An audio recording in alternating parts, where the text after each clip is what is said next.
রোজা শুরু হতে আর মাত্র একদিন বাকি। গ্রামের সবচেয়ে বড় মুদি দোকানদার শিকদার তার কর্মচারী মফিজকে ডেকে গোপন নির্দেশ দিচ্ছে। মুফিজ, সব তেলের কার্টুন পেছনের গোদামে সরিয়ে রাখছিস তো? জি মহাজন, সব ভেতরে। সামনে শুধু কয়েকটা ছোট বোতল রেখেছি। কিন্তু একটা কথা ছিল, কি কথা? কাল থেকে রোজা। মানুষ যদি তেল চিনি না পায় খুব কষ্ট পাবে।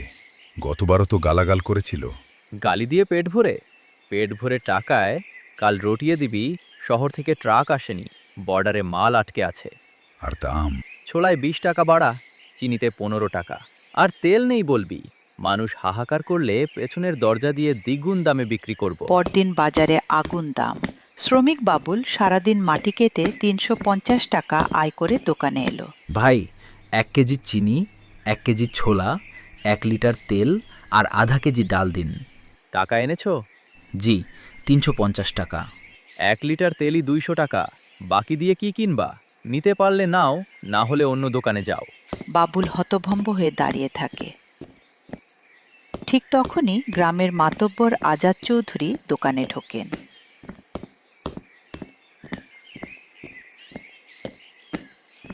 আসসালামু আলাইকুম স্যার, আপনার জন্য ইরানি খেজুর, বাসমতি চাল আলাদা করে রেখেছি। ভালো জিনিস দিও, ভেজাল যেন না হয়। জি স্যার, 5 কেজি চিনি, 5 কেজি ছোলা, 5 লিটার তেল দিচ্ছি। এক কোণে দাঁড়িয়ে বাবুল সাহস করে এগিয়ে যায়।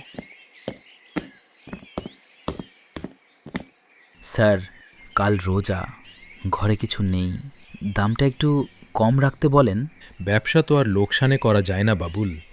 তেল বাদ দিয়ে ডাল নাও। খালি হাতে বাড়ি ফেরে বাবুল।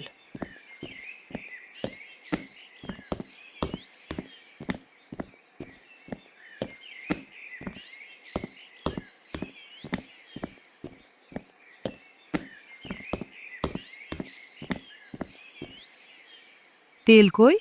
ডাল কই? মেয়েটা তো জিজ্ঞেস করছে ইফতারে কি আনবে। শিকদার দাম দ্বিগুণ করেছে। মাতব্বরও তার পক্ষ নিলেন। ওদের ঘরে পোলাও কোরমা হবে, আর আমার মেয়ে শুকনো মুড়ি খাবে। চুপ করো, আল্লাহ যা দিয়েছেন তাই দিয়ে রোজা রাখব। বাবুলের মেয়ে বকুল রোজা রেখে দুর্বল হয়ে পড়েছে। তার বান্ধবী নদী তাকে বাড়িতে নিয়ে যায় বিশ্রামের জন্য।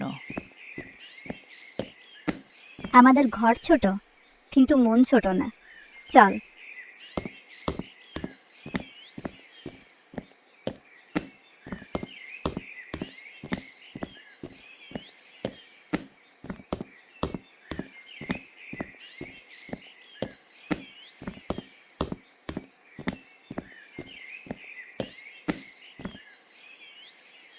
তুই বসে থাক, আমি তোর জন্য পানি আনতেছি।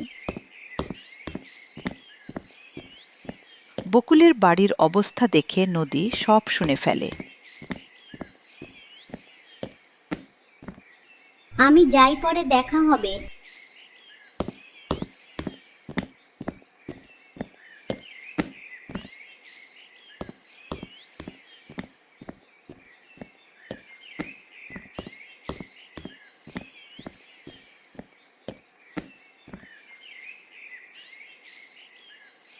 বাবা, তুমি জানো বকুলদের ঘরে আজ কিছু নেই। ওরা শুধু পানি আর ভাত দিয়ে ইফতার করবে। কি বলছিস? তুমি গ্রামের মাতব্বর, তোমার দায়িত্ব কি শুধু নিজের ঘর? মেয়ের কথা ঠিক। পাশের বাড়ি না খেয়ে থাকলে আমাদের এই আয়োজন কিসের? সব খাবার প্যাক করো।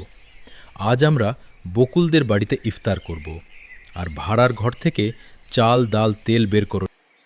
গরিবের কুড়ে ঘরে টিফিন ক্যারিয়ার ভরা খাবার নিয়ে হাজির হন চৌধুরী।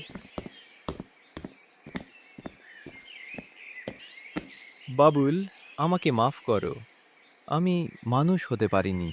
স্যার, এসব কি বলছেন? বকুল, আমরা একসাথে ইফতার করব।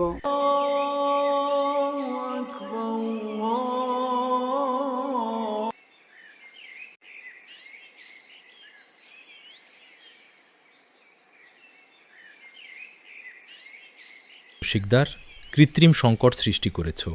গোদামে মাল লুকিয়ে দাম বাড়িয়েছ। আজ থেকে ইউনিয়ন পরিষদের সামনে ন্যায্য মূল্যের দোকান বসবে।